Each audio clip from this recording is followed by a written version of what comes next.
सुमित आप सभी का स्वागत करता हूं हमारे YouTube चैनल में। चलिए दोस्तों शुरू करते हैं। तो बच्चों आज का हमारा टॉपिक होगा कंप्यूटर। और बच्चों हम HSSC के लिए कंप्यूटर की पूरी वेब सीरीज लेके आए हैं। पूरा का पूरा बिल्कुल आपको ऐसा एक भी नहीं रहेगा। हरियाणा पुलिस या HSSC का कोई भी एग्जाम होगा बच्चे आप उसमें हर क्वेश्चन को अटेम्प्ट कर पाएंगे। ठीक है, तो बच्चे चलिए सबसे पहले कंप्यूटर के बारे में समझते हैं। भाई कंप्यूटर है क्या। देखिए बच्चे इसके जो क्वेश्चंस होंगे वो बच्चे आपको क्वेश्चंस को रीड करके आंसर करना पड़ेगा। ऐसा होता है कंप्यूटर के अंदर है कि ऑप्शन डिपेंडेंट क्वेश्चन बन जाते हैं काफी। ठीक है, तो आपको क्वेश्चंस रीड करके, तो सबसे पहले मैं बता दूं कि सबसे पहले हम जो है कंप्यूटर की क्या पढ़ेंगे बच्चे, हिस्ट्री को पढ़ेंगे। और बच्चे आज का जो कंप्यूटर की हिस्ट्री है यानी कि कंप्यूटर की जनरेशंस हैं वो काफी पॉपुलर है और इसके ऊपर बहुत सारे क्वेश्चंस आने वाले समय में HSSC में आपको देखने को मिलेंगे। ठीक है, तो चलिए दोस्तों स्टार्ट करते हैं हमारे पॉइंट को। तो बच्चे सबसे पहले हम कंप्यूटर की हिस्ट्री के अंदर जाते हैं। देखिए बच्चे सबसे पहले क्या था कंप्यूटर के अंदर 1642 में। ठीक है, सबसे पहले क्या बनाया गया, कैलकुलेटर बनाया गया।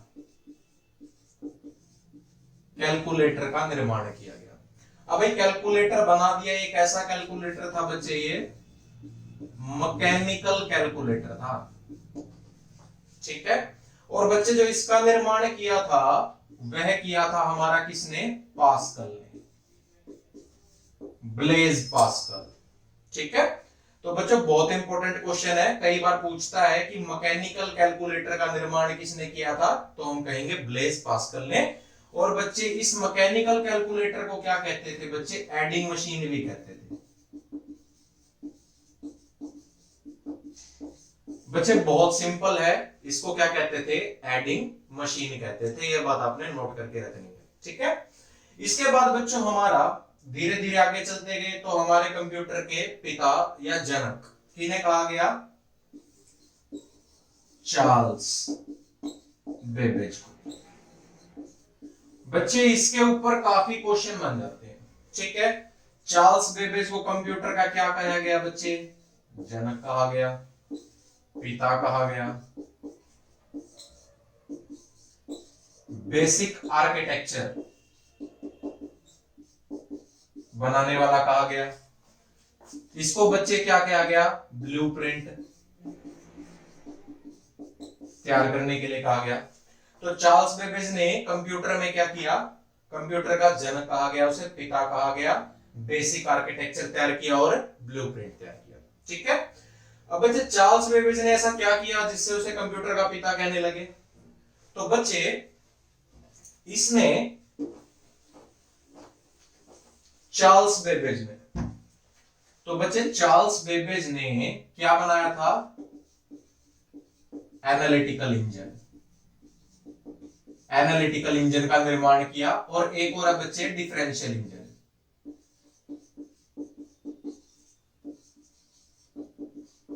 इन दोनों का निर्माण किसने किया बच्चे, चार्ल्स बेबेज ने किया। ठीक है, इसीलिए इसको क्या गया, कंप्यूटर का पिता किया गया। देखो बच्चे ये मशीन को समझने वाला बहुत ही इंटेलिजेंट व्यक्ति था। जैसे आप कहीं पे जाते हैं कि आपके व्हीकल में कोई प्रॉब्लम होगी, कुछ मिस्त्री ऐसे होते हैं जो व्हीकल की आवाज सुनते ही प्रॉब्लम बता देते हैं कि क्या है, तो वैसे ही ये मशीन की आवाज से उसके अंदर की प्रॉब्लम उसको पहचानता था, उसकी वर्किंग प्रोसेस को जानता था। इसीलिए इसे कंप्यूटर का पिता कहा गया। और उसने हमारे आने वाली पीढ़ी के लिए क्या किया गया बच्चों, एक बेसिक आर्किटेक्चर, एक बुनियादी ढांचा तैयार किया, जिससे हमने आने वाले समय में क्या बनाया, कंप्यूटर बनाया। ठीक है, अब बच्चे इस चार्ल्स जो बेबेज था इसकी एक स्टूडेंट भी होती थी बच्चे। ठीक है, आपने बहुत नाम सुना होगा, लेडी अगस्ता।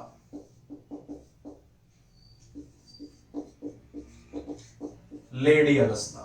बच्चे क्वेश्चन काफी बार एग्जाम्स में पूछा जाता है कि विश्व की प्रथम प्रोग्रामर कौन थी, जिसने पहला प्रोग्राम लिखा था। तो ये विश्व की प्रथम प्रोग्रामर है बच्चों, first programmer of world.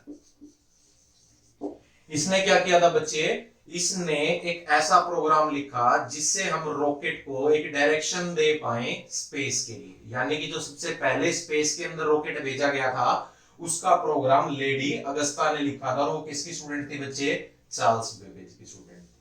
Clear हो गया? चलिए बच्चों आगे बढ़ते हैं हमारे टॉपिक की तरफ। अब बच्चे इसके साथ साथ एक व्यक्ति और था, हरमन होलरिथ।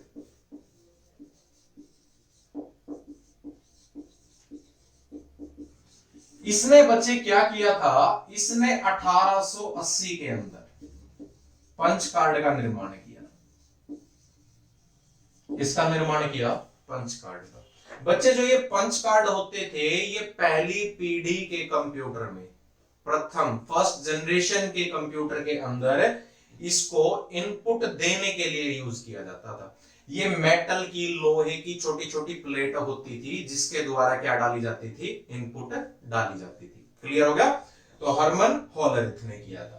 क्लियर हो गया? 1880 में पंच कार्ड का निर्माण किया था। ठीक है, अब देखो बच्चे, पहली पीढ़ी शुरू होने से पहले तकरीबन 1937 से लेके 1942 के बीच में एक कंप्यूटर बना दिया था बच्चे, जिसका नाम था मार्क 1। क्या नाम था? मार्क 1। मैं इसको बच्चे आपको क्या है, फर्स्ट जनरेशन के कंप्यूटर के साथ ही करवाऊंगा। ठीक है, तो चलिए बच्चों अब हम हमारी जनरेशंस को स्टार्ट करते हैं। तो बच्चे सबसे पहले हम हमारी करते हैं फर्स्ट जनरेशन। बच्चे टोटल 5 जनरेशन होंगी आपकी कंप्यूटर की, पहली और चौथी। 2 ही जनरेशन है जिसमें लेंथ बहुत ज्यादा है, सेकंड, थर्ड और फिफ्थ कुछ भी नहीं। ठीक है, समझते हैं बच्चे फर्स्ट जनरेशन क्या है। देखिए बच्चे, सबसे पहले हमें पता होना चाहिए इसका टाइम पीरियड, यानी कि आपको एक तो पता रहना चाहिए कि भाई किसी भी जनरेशन का टाइम पीरियड यानी काल क्या रहेगा। ठीक है, सेकंड, उसके अंदर आपको मेन इक्विपमेंट पता होना चाहिए कि भाई इसमें मुख्य पुर्जा कौन सा यूज किया गया है। और बच्चों मैं बता देता हूं, मेरी थोड़ी सी हिंदी कमजोर है, कहीं आप लोग सोचे कि सर ने गलत लिखा है। ठीक है, इंग्लिश में मेनली है। तो चलिए बच्चों, टाइम पीरियड याद रहना चाहिए और उसका क्या रहना चाहिए? मुख्य पुर्जा। ठीक है, तो हम बात करते हैं सबसे पहले हमारी फर्स्ट जनरेशन यानी पहली जनरेशन का काल। देखिए बच्चे, हर बुक में वेरी करेगा, मैं आपको पहले बताता हूं, लेकिन आपको एक बात फिक्स रहेगी, पहले मैं लिख देता हूं 1946 से लेके 1954 तक। ये बोलते हैं कि हमारी फर्स्ट जनरेशन क्या क्या था, टाइम पीरियड था। ठीक है बच्चे, मैं क्यों कह रहा हूं वेरी करता रहेगा, कोई इसको 1942 से 1956 बताएगा, कोई 1944 से 1952 बताएगा। बच्चे वेरी क्यों है, अलग अलग बुक्स में आप देखेंगे, विकिपीडिया आप देखेंगे अलग होगा, एनसीईआरटी के अंदर देखेंगे अलग होगा। ठीक है, जैसे अगर आप अरिहंत की बुक उठाते हैं बच्चों, तो उसके अंदर जो पंच कार्ड का निर्माण है वो जैकवार्ड लिखा हुआ है। ठीक है, लेकिन हरमन होलरिथ ने किया था। ठीक है, अगर वो ना मिले तो जैकवार्ड याद रख लेना, अगर आप ऑप्शन में आ जाए जैकवार्ड, क्योंकि बच्चे काफी बार ये भी एचएसएससी टिक कर देता है, लेकिन मिलेगा बच्चे एक ही। ठीक है बच्चे, अभी मैं समझाता हूं टाइम पीरियड आपको कैसे याद करना है। मान लो फर्स्ट जनरेशन है, तो यहां पे बच्चों 40 से सीरीज चलेगी और 60 तक, सॉरी 50 की लाइन में रह जाएगी, यानी कि यहां पे आपको 48, 49 हो सकता है, यहाँ पे 55, 57, 58, 59 तक वेरी कर सकती है। ठीक है, यानी 40 से 50 के अंदर जो रहेगी वो कौन सी जनरेशन रहेगी? फर्स्ट जनरेशन रहेगी। अब बच्चे हम सेकंड जनरेशन की बात करते हैं बच्चों, वो रहेगी 50 से 60 के बीच में, जो भी टाइम पीरियड दिया गया होगा वो आप सेकंड जनरेशन के लिए करेंगे। ठीक है, थर्ड जनरेशन के लिए बच्चे ऐसे ही 60 से लेके 70 तक। फोर्थ जनरेशन के लिए बच्चे कौन सी आ जाएगी आपकी? 70 से लेके 80 तक। कहने का मतलब है यहाँ पे इसको 56 से शुरू करके 64 पे खत्म कर दूंगा, 64 से शुरू करके बच्चे 71 या 74 तक हो सकती है, यहाँ पे बच्चे 71, 74 से लेके 85 तक जाएगी। और बच्चे फिफ्थ जनरेशन जो होगी वो 80 से लेके बच्चे क्या रहेगी? Till date. ठीक है, क्योंकि अभी हम फिफ्थ जनरेशन में पहुंचे नहीं, इसके बारे में हम कंप्लीट डिस्कस करेंगे। तो बच्चे स्टार्ट करते हैं। मैंने आपको समझा दिया, 40 से 50 पहली, 50 से 60 के बीच में जो रहेगी सेकंड, 60 से 70 के बीच में थर्ड, 70 से 80 के बीच में फोर्थ, और 80 से लेके आज तक बच्चे क्या रहेगी, फिफ्थ जनरेशन रहेगी। अब बच्चे बात करते हैं मुख्य पुर्जा यानी मेन इक्विपमेंट क्या था। देखिए बच्चे मेन इक्विपमेंट के बारे में जानते हैं बच्चे। वैक्यूम ट्यूब तो हमारी क्या प्रयोग में लाई गई थी, वैक्यूम ट्यूब्स। ठीक है, ये बच्चे नॉर्मल ट्यूब होती थी, जैसे आपके बाइक के आगे जो लाइट होती है उसके अंदर एक बल्ब होता है बच्चे, सेम वैसा ही रहेगा ये। ठीक है, बाकी मैं आपको वीडियो के अंदर शो भी कर देता हूं कैसा रहेगा। ठीक है बच्चे, वैक्यूम ट्यूब हो गई। वैक्यूम ट्यूब के साथ साथ बच्चे इसको एक और वाल्व भी बोलते हैं, हिंदी में भी वाल्व बच्चे, या फिर इसको एक और चीज लिखा मिलेगा, इलेक्ट्रॉन ट्यूब। क्या लिखा मिलेगा, इलेक्ट्रॉन ट्यूब। ठीक है, तो बच्चे हमारी पहली पीढ़ी के मुख्य पुर्जे में या तो बोलेगा वैक्यूम ट्यूब ऑप्शन में, या बोलेगा वाल्व, या फिर बोलेगा बच्चे इलेक्ट्रॉन ट्यूब। ठीक है, ये किसी अदर लैंग्वेज में बोलते हैं बच्चे वाल्व, वैक्यूम ट्यूब को ही है, सेम बात। अब बच्चे बात आती है कि इसका निर्माण यानी इसको बनाने वाला कौन था। तो बच्चे सन 1906 1906 में, तो बच्चे इसका जो है वो बनाया था सर जॉन एम्ब्रोज फ्लेमिंग। तो बच्चे वैक्यूम ट्यूब का निर्माण किसने किया था, सर जॉन एम्ब्रोज फ्लेमिंग 1906 में। मैं आपको पहले बता देता हूं बच्चे, ऐसा शायद ही कोई 100 में से एक एग्जाम जाएगा जिसमें सन पूछेगा, आपको याद करने की जरूरत नहीं रहती कंप्यूटर में, क्योंकि आने वाले टाइम पे सन आपसे कुछ भी नहीं पूछेगा। ठीक है, तो बच्चे याद रखना मेनली वैक्यूम ट्यूब का आविष्कार किसने किया था, सर जॉन एम्ब्रोज फ्लेमिंग ने। बेसिकली याद करना है, कर लेना। जॉन ने अंबर को गुलाब दे दिया, रोज क्या होता है बच्चे, गुलाब दे दिया। जॉन ने अंबर को रोज दे दिया, फ्लाइंग यानी फ्लाइंग मतलब फ्लाई टाइप से हो गया, तो बच्चे उड़ते उड़ते। जॉन ने अंबर को रोज दे दिया, उड़ते उड़ते। क्लियर हुआ, इसके साथ आप कनेक्ट कर सकते हो वैक्यूम ट्यूब को। ठीक है, कि जॉन ने अंबर को उड़ते उड़ते क्या दे दी, वैक्यूम ट्यूब दे दी। आपकी मर्जी है जैसा आप ट्रिक याद करना चाहिए, क्योंकि बच्चे ये क्या है, फॉरनर्स के नेम है, आपको इजीली याद नहीं होगी। ठीक है, इंपॉर्टेंट है, पूछता है वैक्यूम ट्यूब के बारे में। अब बच्चे बारी आती है इसके अंदर लैंग्वेज। लैंग्वेज कौन सी थी बच्चे, लैंग्वेज बच्चे इनके अंदर मशीन लेवल लैंग्वेज थी।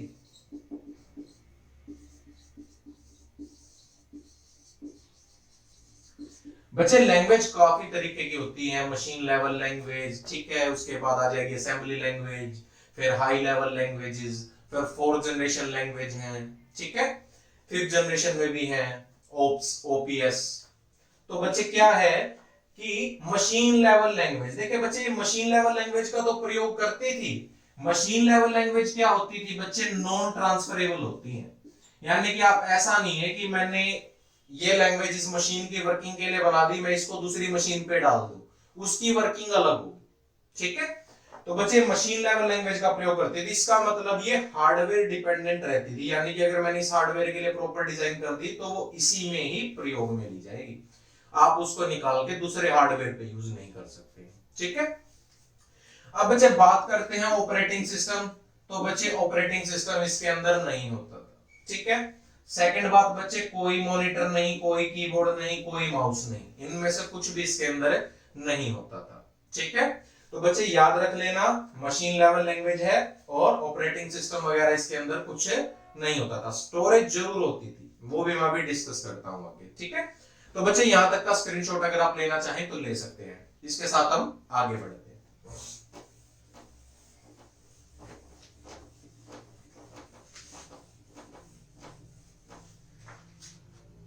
तो बच्चे अब बात करते हैं स्टोरेज कैपेसिटी की।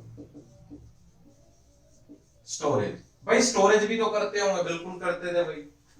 1 किलोबाइट टू 4 किलोबाइट, कितनी ज्यादा स्टोरेज है, आपने नेट ऑन करके ऑफ कर देंगे तो 1 MB से ज्यादा ले जाता है। ठीक है, बट यहाँ पे ध्यान से देखिएगा 1 KB से 4 KB के बीच इतनी स्टोरेज होती थी उस टाइम के ऊपर। और ये स्टोरेज मैग्नेटिक टेप में होती थी बच्चे।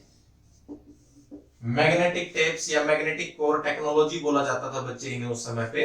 मैग्नेटिक टेप्स का मतलब क्या है बच्चे, यहाँ पे देखे आपने वीसीआर के अंदर एक ब्लैक ब्लैक कलर, या फिर आपके घर में अगर पुराना कोई कैसेट प्लेयर हो तो उसकी वो कैसेट आती थी डालने के लिए, जिसमें ऊपर एक रील होती थी ब्लैक कलर की, जिसमें रोल करके ए साइड से प्ले होती थी, बी साइड से प्ले होती थी। तो बच्चे वो मैग्नेटिक टेप्स का बिल्कुल प्योर एग्जांपल है। इसी टेक्नोलॉजी को आगे फ्लोपी में लिया गया था। ठीक है, धीरे धीरे हम डिस्कस करते जाएंगे हमारे नेक्स्ट लेक्चर में। पहले हमारा जो है बेसिकली क्या करेंगे, जनरेशंस को खत्म करेंगे। तो बच्चे स्टोरेज हो गई मैग्नेटिक टेप्स के अंदर। ठीक है, अब इसके अंदर और भी बात थी बच्चे, क्या थी कि बच्चे वैक्यूम ट्यूब है। अब जो वैक्यूम ट्यूब है वो बच्चे इलेक्ट्रिसिटी बहुत लगती थी,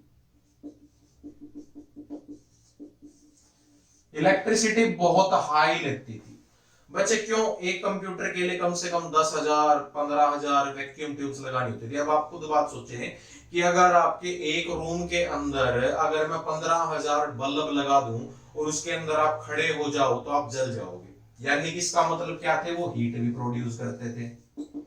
और अगर वैक्यूम ट्यूब 10,000 की क्वांटिटी में लग रही है तो उनका साइज भी क्या होता था, ज्यादा होता था, यानी साइज बिग होगा, लार्ज होगा।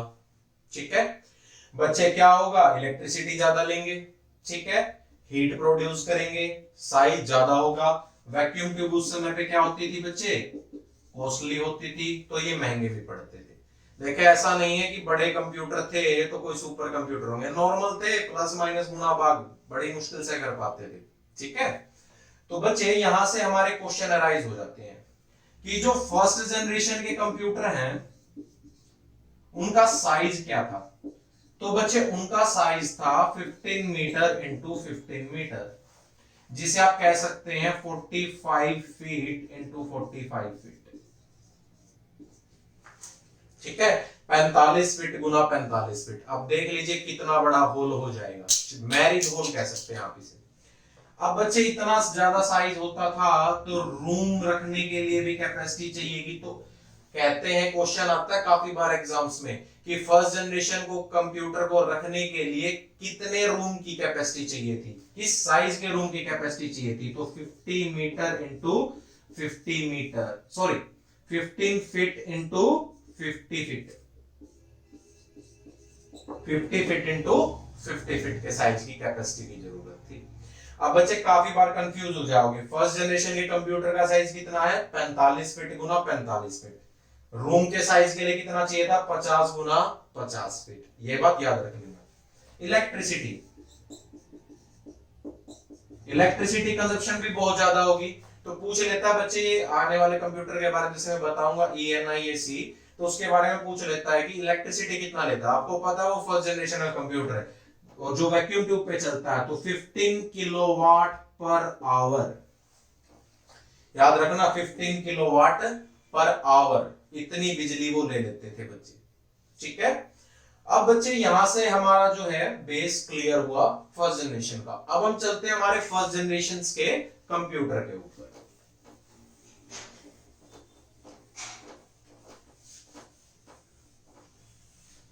तो बच्चे हमारे फर्स्ट जनरेशन के कंप्यूटर के ऊपर आते हैं। जैसे मैंने बात करता हूं मार्क 1 की,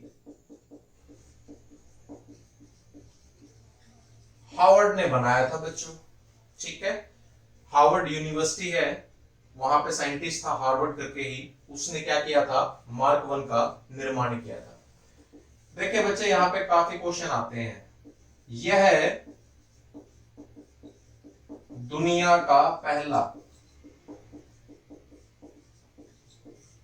बिजली से चलने वाला कंप्यूटर था।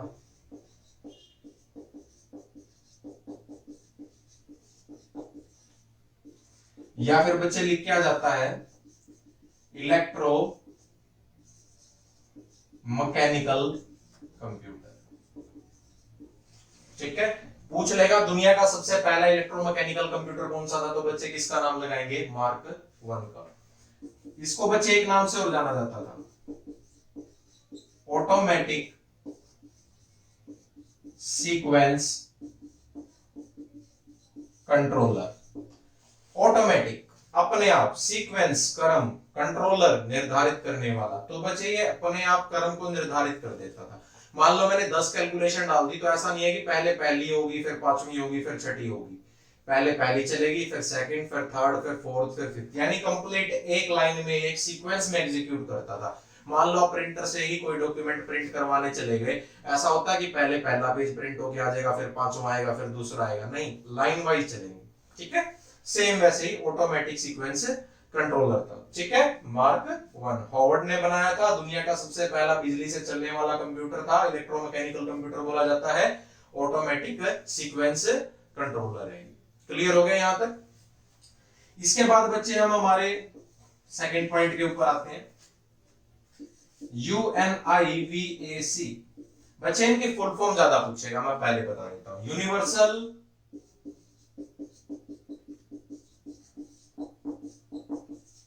एटॉमिक या automatic computer, universal automatic computer. ठीक है, इसके बाद बच्चे थर्ड आ जाएगा ENIAC, electronic numeric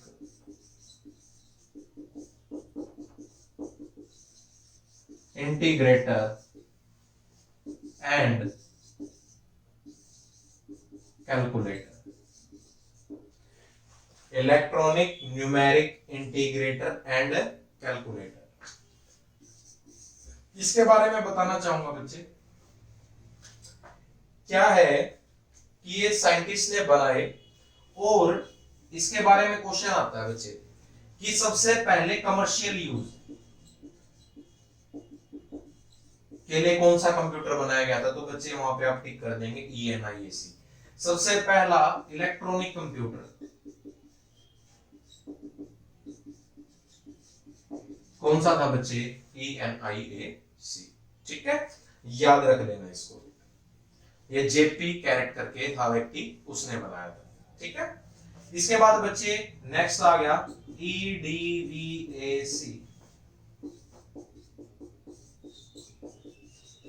electronic discrete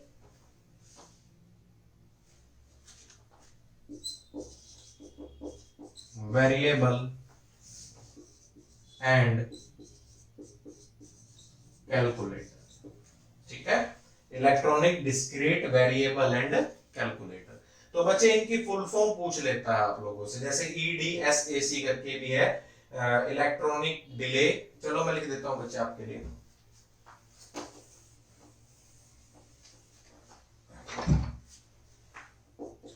EDSAC, electronic delay storage automatic calculator. तो बच्चे ये भी आप क्या है याद रख सकते हैं। ठीक है, और भी थे बच्चे, काफी बने थे, IBM 107। बच्चे क्या है कि IBM ने भी बना दिए थे, धीरे धीरे क्या था, डेवलपमेंट होता गया था। ठीक है, जैसे पीछे एक था बच्चे, क्या था, मार्क 1 था। मार्क 1 के बारे में पूछ लेता बच्चे, इसका निर्माण किसने किया था? इसका निर्माण किसने किया था बच्चे? IBM ने किया था, याद रख लेना। IBM यानी इंटरनेशनल बिजनेस मशीन। ठीक है, IBM ने किया था।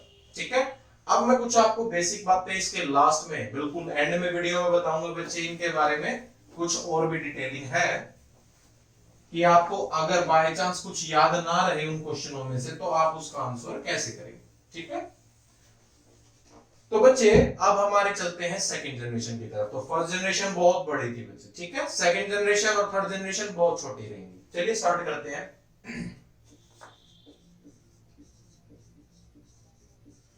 सेकंड जनरेशन, तो बच्चे वही बात आ गई, पहली तो मैंने आपको बता दी बच्चे 46 से लेके 54। नेक्स्ट होगी बच्चे, टाइम पीरियड आ गया इसका, टाइम पीरियड आ गया बच्चे इसका 1954 से लेके या 56 से लेके, आप कर सकते हैं 1956 से लेके 1963 तक। ठीक है, बुक्स में मेनली आपको यही दिया मिलेगा जो एनसीईआरटी की बुक्स है। इसके बाद बच्चे टाइम पीरियड के बाद हम चलते हैं हमारे मेन इक्विपमेंट के ऊपर। अब मेन इक्विपमेंट क्या था बच्चे, वो था ट्रांजिस्टर। ट्रांजिस्टर ये बच्चे इंपॉर्टेंट है। ट्रांजिस्टर यहां से क्वेश्चन आता है ट्रांजिस्टर क्या है, तो बच्चे क्या है, सेमीकंडक्टर डिवाइस है।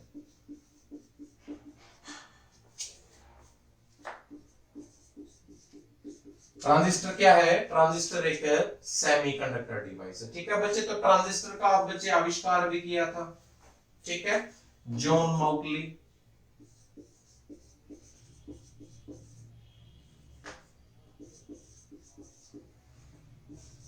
ठीक है, जॉन ब्रैडिन, विलियम और बच्चे शॉकली। इन्होंने क्या किया था बच्चे, ट्रांजिस्टर का आविष्कार किया था। बच्चे काफी बार एक क्वेश्चन आता है कि ट्रांजिस्टर जो है वो कहां बनाया गया था, किस जगह पे बनाया गया था, तो बच्चे याद रख लेना कहां बनाया। ये बनाया था बच्चे बेल लेबोरेटरीज। कहां बनाया गया था, बेल लेबोरेटरीज के अंदर बनाया गया था। ठीक है, इंपॉर्टेंट है, इसको याद रख लेना। देखिए बच्चे लैंग्वेज की बात करते हैं। अब बच्चे लैंग्वेज भी यूज हुई थी, हाँ। पहली में कौन सी थी बच्चे, मशीन। सेकंड में कौन सी आ गई बच्चे, असेंबली लैंग्वेज। ये बच्चे क्या होती थी, देखो पहली वाली मशीन डिपेंडेंट होती थी। अब ये जो असेंबली लैंग्वेज आ गई बच्चे, ये एक मशीन से दूसरी मशीन के ऊपर भी इंप्लीमेंट की जा सकती थी। ठीक है, वहां पे किस भाषा का प्रयोग होने लग गया, असेंबली लैंग्वेज का। ये भी बच्चे लो लेवल लैंग्वेज ही है। मशीन लेवल भी लो लेवल लैंग्वेज है, असेंबली लैंग्वेज भी लो लेवल लैंग्वेज है। अगर आपसे पूछ लेता है कि निम्नलिखित में से कौन सी एक लो लेवल लैंग्वेज है, और मैं आपको ऑप्शन दे दूं असेंबली लैंग्वेज, सी, सी प्लस प्लस और फोर्ट्रैन या कोबोल, तो बच्चे आप किसके ऊपर निशान लगाएंगे, या तो असेंबली लैंग्वेज के ऊपर या फिर मशीन लेवल लैंग्वेज के ऊपर। ठीक है, ये सभी लो लेवल की लैंग्वेज रहेंगी बच्चे। इसके अलावा कुछ नहीं हुआ। अभी क्या था, ENIAC था बच्चे, फर्स्ट जनरेशन में 1 था, यहाँ पे क्या हो गया, 2 हो गया। कोई चेंजेस नहीं, हल्का फुल्का अपग्रेड हुआ। क्या हुआ, ट्रांजिस्टर यूज कर लिए गए। ठीक है, कई बार पूछ लेता है कि भाई ट्रांजिस्टर वैक्यूम ट्यूब का कितना हिस्सा था, तो 1/1200वां हिस्सा था, यानी इतना छोटा हो गया था। बिल्कुल छोटे छोटे बच्चे आपने ब्लैक कलर के देखे होंगे इस टाइप से। ठीक है, नीचे से नोड निकली होती है। कोई पुराना आपका चार्जर, जिस मोबाइल देख रहे हो ना, उसका चार्जर तोड़ के देख लेना। ठीक है, वहां पे ऐसे ऐसे आपको ब्लैक कलर के लगे मिलेंगे। ठीक है, तोड़ मत लेना सही में। तो बच्चे क्या कहते हैं, तो यहाँ पे सेम कोई ऐसी कुछ खास डेवलपमेंट नहीं हुई, कोई ओएस वगैरह नहीं था कहीं। ऑपरेटिंग सिस्टम सोचे, ओएस मतलब ऑपरेटिंग सिस्टम, कोई भी ऑपरेटिंग सिस्टम नहीं था, यानी कोई विंडो वगैरह नहीं थी उसके अंदर, कोई कीबोर्ड, माउस, मॉनिटर वगैरह कुछ भी नहीं था। सेम वही पंच कार्ड से डालते थे, आउटपुट प्रिंट आउट के थ्रू लेते थे। ठीक है, आप जान लेना फर्स्ट जनरेशन के अंदर भी पंच कार्ड से इनपुट दी जाती थी, सेकंड जनरेशन में भी पंच कार्ड से ही दी जाती थी, और आउटपुट क्या आती थी, प्रिंट आउट के रूप में आती थी। ठीक है, क्लियर हुआ यहां तक। तो बच्चे ये बेस था सेकंड जनरेशन का। तो अब हम बढ़ते हैं हमारी थर्ड जनरेशन की तरफ।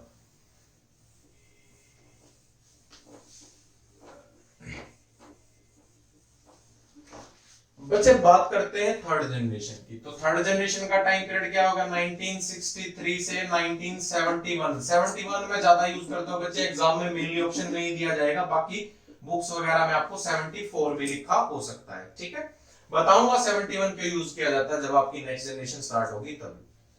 तो बच्चे मेन इक्विपमेंट, मुख्य पुर्जा क्या था, तो बच्चे मुख्य पुर्जा होगी बच्चे इसमें आईसी। क्या होगी, आईसी। आईसी मतलब इंटीग्रेटेड सर्किट।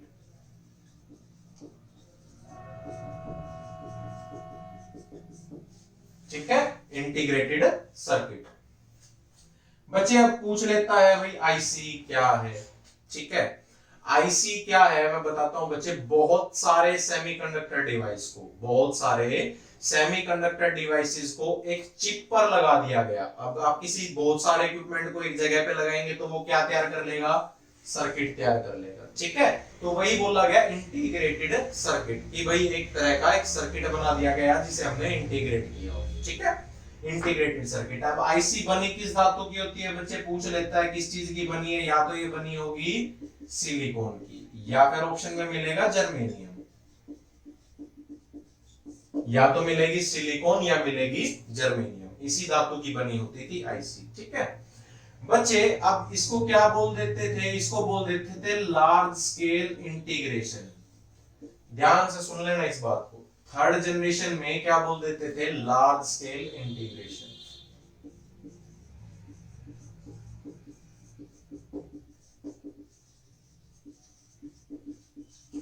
बच्चे कई बार ऑप्शन में आ जाता है, पूछ लेगा कि निम्नलिखित में से थर्ड जनरेशन किस पर बेस्ड थी, तो बच्चे वहां पे लिखा मिलेगा एलएसआई। ठीक है, मैं पूछ सकता हूं ट्रांजिस्टर की जगह किसने ले ली, किसने ले ली, आईसी ने ले ली। ट्रांजिस्टर से पहले क्या प्रयोग में लाते थे, वैक्यूम ट्यूब्स। ठीक है, ट्रांजिस्टर की जगह आईसी ने ले ली। ठीक है, आईसी से पहले क्या यूज होता था, ट्रांजिस्टर। इस प्रकार से क्वेश्चंस आपको काफी देखने को मिलेंगे। बच्चे इसको क्या बोलते थे हम, एलएसआई, लार्ज स्केल इंटीग्रेशन। यानी कि हमने एक सर्किट तो तैयार किया, आईसी के बेस पे तैयार तो किया हमने, बट बच्चे क्या था कि वो जो सर्किट था वो लार्ज स्केल इंटीग्रेशन में था। मान लो कि आजकल तो आपको देखना मोबाइल फोन है, इतनी छोटे से चिप के ऊपर आपके सारे के सारे हार्ड डिस्क, रोम वगैरह सभी चीजें आपके मोबाइल के अंदर सब अवेलेबल होती हैं। ठीक है, और मैं आपको मेनली मोबाइल्स के एग्जांपल दे के ही बताऊंगा। इसके अंदर बोलते हैं ना कि कार्ड खराब हो गया मेरे मोबाइल का, तो पत्ता खराब हो गया हरे कलर का। बच्चे क्या होता था, अगर आपने देखा हो पुराने टीवी के अंदर बहुत बड़े होते थे वो पीछे ग्रीन से कलर के, क्यों, क्योंकि उसके अंदर लार्ज स्केल इंटीग्रेशन होता था। देखें उसमें क्या होता है, इक्विपमेंट ज्यादा लगे होंगे, फीचर्स कम होते थे। ठीक है, ब्लैक एंड व्हाइट भी होता था। ठीक है, रिमोट वगैरह की जगह आगे से बटन भी दबाने पड़ते थे। ठीक है ना, तो वो क्या थे कि इक्विपमेंट्स तो बहुत ज्यादा लगे होंगे, उन्होंने एरिया बहुत ज्यादा कैप्चर कर रखा है। क्यों, क्योंकि वो मैनुअली डिजाइन होते थे, लार्ज स्केल पे होते थे। ठीक है, मान लो कि इसके अंदर 1000 इक्विपमेंट ही लगे। ठीक है, और उसका साइज क्या हो रहा है, बड़ा हो रहा है। नेक्स्ट जनरेशन पे आ जाओ, मान लो 10,000 लगे हुए हैं, साइज उससे क्या हो गया, छोटा हो गया, और फीचर्स ज्यादा मिल गए। इसके बाद इससे नीचे आ जाओ, करोड़ों उपकरण लगे हैं और साइज बिल्कुल क्या है, बहुत छोटा है, और फीचर्स तो आपको पता ही आज के समय में आपको क्या क्या देखने को मिलते हैं। तो समझ गए इस बात को, एलएसआई लार्ज होता था बट इक्विपमेंट्स के साथ फीचर्स कम मिलते थे। ठीक है, चलिए बच्चों, यहां से आपका ऑपरेटिंग सिस्टम आ गया था।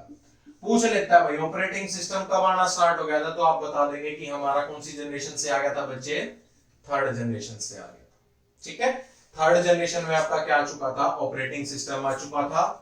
माउस, कीबोर्ड सभी आपके कौन सी जनरेशन से आ चुके थे बच्चे, थर्ड जनरेशन से स्टार्ट हो गए थे। ठीक है, ऑपरेटिंग सिस्टम की यहां पे बात करते हैं, यूनिक्स, यूनिक्स का आगमन हो गया था। ठीक है, लाइनेक्स आ चुका था।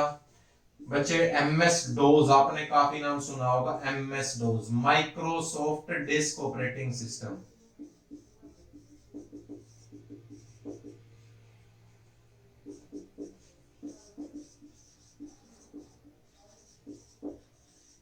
इसकी काफी बार फुल फॉर्म पूछ लेता है बच्चे, एमएस डोज। ठीक है, क्या है, ऑपरेटिंग सिस्टम है, माइक्रोसॉफ्ट डिस्क ऑपरेटिंग सिस्टम। कह देंगे सर सभी को पता है, लेकिन बच्चे इसमें एक बात याद रख लेना, सिंगल यूजर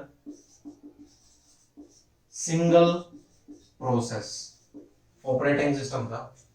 आप एक समय में एक ही काम कर सकते थे, एक व्यक्ति एक समय में एक ही काम कर पाएगा एक सिस्टम के ऊपर। ठीक है, जब भी आपने देखा हो कंप्यूटर स्टार्ट होता है, एक ब्लैक कलर की स्क्रीन आती है। ठीक है, इसको बोल देते हैं सीएमडी भी बोल देते हैं बच्चे, कमांड प्रॉम्प्ट।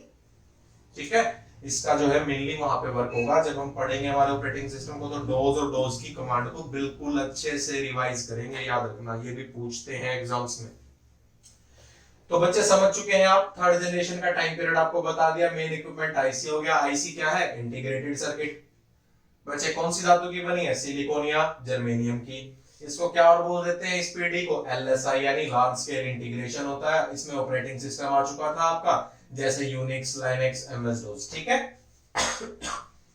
बच्चे, इसके अंदर लैंग्वेज की बात करते हैं।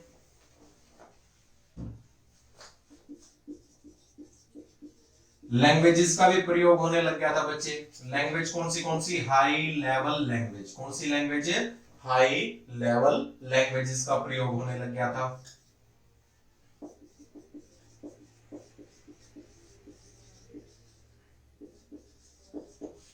अब बच्चे यहां से एक और बात याद रखना, हाई लेवल लैंग्वेज में कैसे, for example C, C plus plus, Fortran और कोबोल, ये क्या थे बच्चे, हाई लेवल लैंग्वेजेस के कुछ एग्जांपल्स हैं। ठीक है, तो याद रख लेना। यहां से कीबोर्ड माउस आ चुके थे। अब कहेंगे सर कीबोर्ड माउस भी बताओ क्या क्या होते हैं, तो बच्चे जो इनपुट डिवाइस आउटपुट डिवाइस का चैप्टर आएगा उसी के साथ हम आगे बढ़ेंगे। मैं आपको बता भी देता हूं बच्चे, जैसे ही हमारा ये जनरेशंस का टॉपिक कंप्लीट होगा, आज इस लेक्चर में जैसे ही पूरा होगा, आपको बता दूं कि इसकी जो नेक्स्ट वीडियो आएगी वो इसी का पूरा प्रैक्टिस सेट ही आएगा, जिसमें इंपॉर्टेंट और कुछ जो यहाँ पे बातें छूट भी जाएंगी वो हम साथ के साथ वहां पे भी डिस्कस करेंगे। ठीक है, बिल्कुल प्योर प्रॉपर आपको पूरी की पूरी सीरीज मिलेगी। ठीक है, चलिए स्टार्ट करते हैं बच्चों हमारी फोर्थ जनरेशन को। बच्चे ये जनरेशन भी क्या है, काफी बड़ी जनरेशन है, फोर्थ जनरेशन, क्योंकि हम बहुत सारी चीजें फोर्थ जनरेशन की आज भी प्रयोग में लेके आ रहे हैं।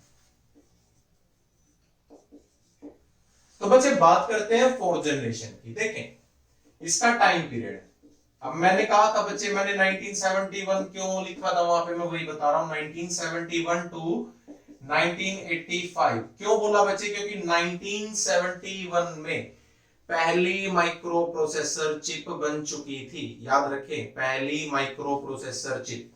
इसी प्रकार हमारा जो मुख्य पुर्जा होगा, यानी कि मेन इक्विपमेंट जो होगा बच्चे, वो क्या होगा, माइक्रो प्रोसेसर। ठीक है, माइक्रो प्रोसेसर जो है वो चौथी पीढ़ी का मुख्य पुर्जा है। देखें पीछे क्या बोला था, LSI, अब इसको क्या बोलेंगे, VLSI। V से बच्चे आपका क्या हो जाएगा, very large scale integration, very large scale integration. ठीक है, अब बच्चे बात करते हैं लैंग्वेजेस की। लैंग्वेजेस कौन सी प्रयोग में ली गई थी, तो बच्चे जैसे क्वेरी बेस्ड लैंग्वेज,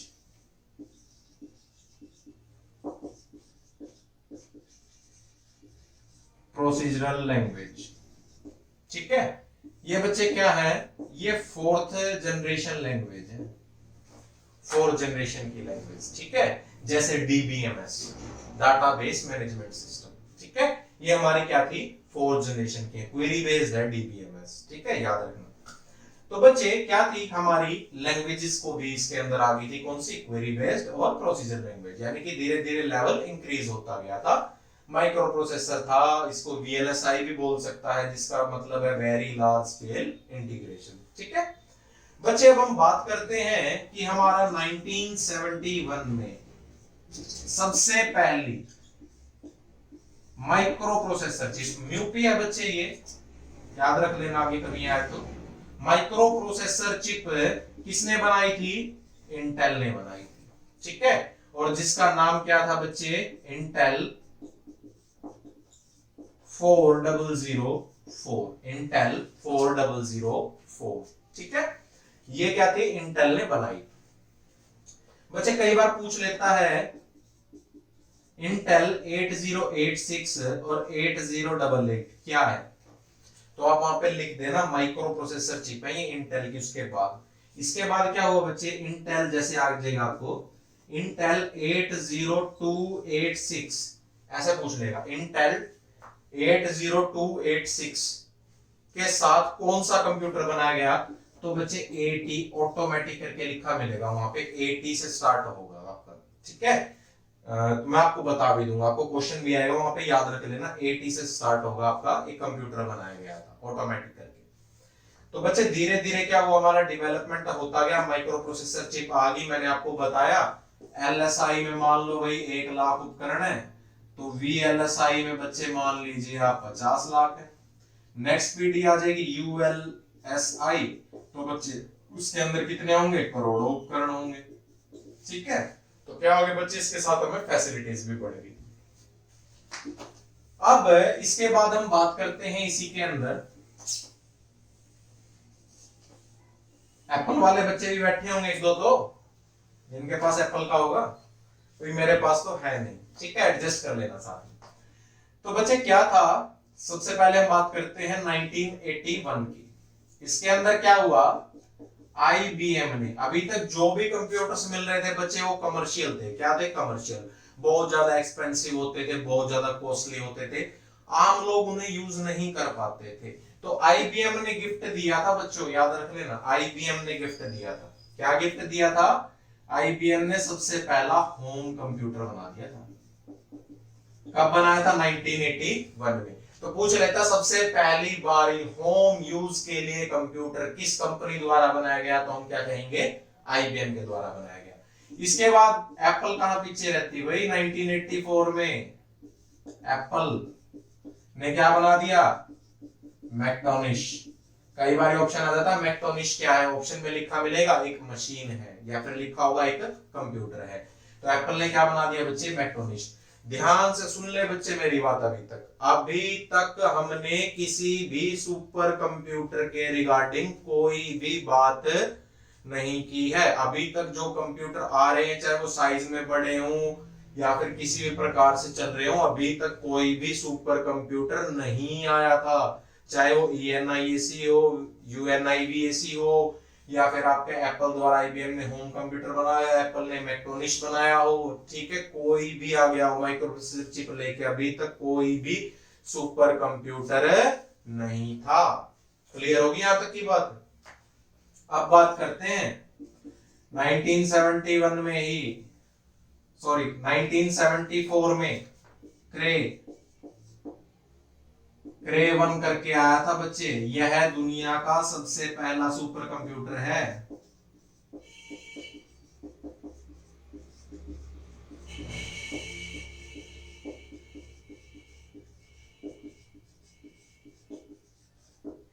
ठीक है, और व्यक्ति के अगर पूछ लेगा ना डिजाइन किसने किया था, तो उस व्यक्ति के नाम में भी क्या है, क्रे है। उसने अपना लास्ट का, जैसे मेरा नाम सुमित संधू है तो बच्चे मैं संधू रख देता हूँ, संधू 1, तो उसने रख दिया अपने नाम के साथ क्रे 1, तो याद रह जाएगा, इजी है। ठीक है, तो बच्चे यहां तक हमारी क्या चल रही थी, 4th जनरेशन चल रही थी। क्लियर हो गया। तो 4th जनरेशन भी हल्की सी लेंथ है क्योंकि कुछ कंप्यूटर्स आ गए थे, जैसे एप्पल ने बना दिया था मैक्टोनिश वगैरह। ठीक है, अब हम बढ़ते हैं हमारी कौन सी जनरेशन की तरफ बच्चे, 5th जनरेशन की तरफ। 5th जनरेशन का टाइम पीरियड क्या रहेगा बच्चे, 1985 से टिल डेट। कुछ जगह पे बच्चे 1989 भी हो सकता है। ये क्या रहेगा उसका बच्चे, टाइम पीरियड रहेगा। ठीक है, इसके बाद बच्चे हम बात करते हैं आगे, टाइम पीरियड तो हो गया हमारे पास। अब हम इसको पॉइंट को लेते हैं आगे की तरफ, यानी कि अब हमारा इसके अंदर मेन इक्विपमेंट क्या रहेगा बच्चे, ये थी AI के ऊपर डिपेंड है। किसके ऊपर, AI मतलब आर्टिफिशियल इंटेलिजेंस।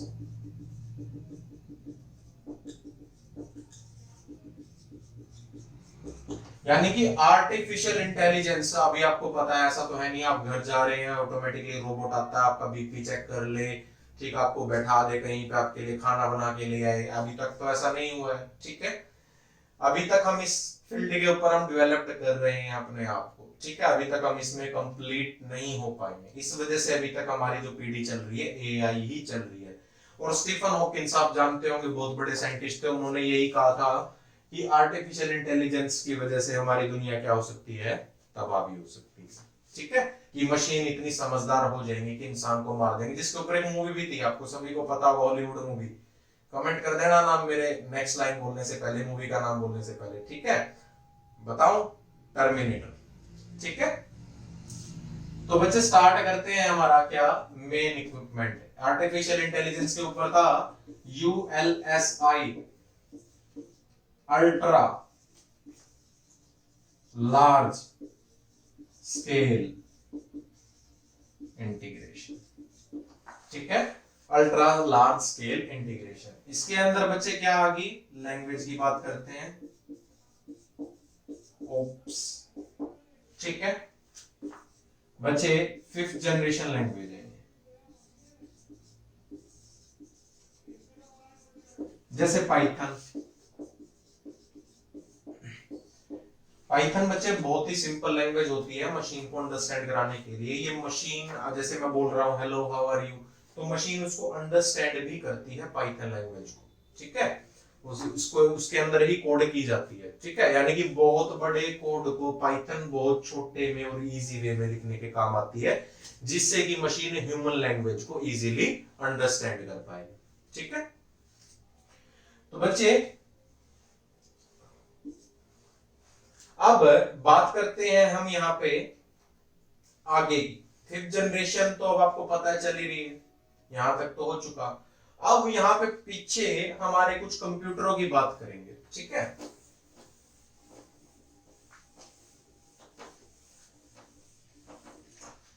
तो याद रखना हमने टोटल कितनी जनरेशन पढ़ी है आज, 5 जनरेशन पढ़ी है, ठीक है। नेक्स्ट जो वीडियो आएगी बच्चे इंडिया के अंदर जो सुपर कंप्यूटर हैं उसके ऊपर आएगी, ठीक है। बहुत छोटी सी वीडियो रहेगी, 5 से 6 पॉइंट है आपके जो आपको याद रखने हैं। उसके जस्ट बाद आपको क्या मिलेगी, कंप्लीट एक टेस्ट सीरीज होगी आपकी, आप ऑनलाइन आपके साथ टेस्ट दे सकते हैं, ठीक है, और क्वेश्चंस आपको आपकी स्क्रीन के ऊपर मिल जाएंगे, ठीक है। तो बच्चे इसी के साथ विदा चाहते हैं, मिलेंगे नेक्स्ट वीडियो में। आप सभी का धन्यवाद।